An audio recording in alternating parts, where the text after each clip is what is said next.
உழைக்கும் சொந்தங்களே, இவர்கள் அனைவரின் மீதும் ஏக இறைவனுடைய சாந்தியும் சமாதானமும் நிலவட்டுமாக கூறியவனாக உங்களுக்கு முன்னால் மனிதநேய ஜனநாயக கட்சியுடைய ஒரு பொதுச் செயலாளராக மட்டுமின்றி, ஒரு தமிழ்நாடு சட்டமன்ற உறுப்பினராக மட்டுமின்றி, விவசாய குடும்பத்தை சேர்ந்த என்ற அடிப்படையில் நான் உங்களோடு வந்திருக்கின்றேன். இந்த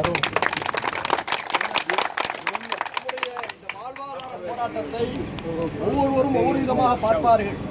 நான் இதை எவ்வாறு பார்க்கிறேன் என்று சொன்னால், நம்முடைய விவசாயிகள் சேற்றிலே கை வைத்தால்தான் நாம் சோற்றிலே கை வைக்க முடியும் என்ற உணர்வோடு நான் இங்கே வருகிறேன். ஒரு காலத்தில் நஞ்சையும் புஞ்சையும் குஞ்சி விளையாடக்கூடிய தஞ்சை பூமி என்று எல்லோரும் நம்முடைய தஞ்சை சமவெளியை பாராட்டி பேசுவார்கள். ஒரு காலத்தில் அரிசிக்கு என்ன பேர் சொன்னா தஞ்சாவூர் பொன்னின்னு சொல்லுவாங்க.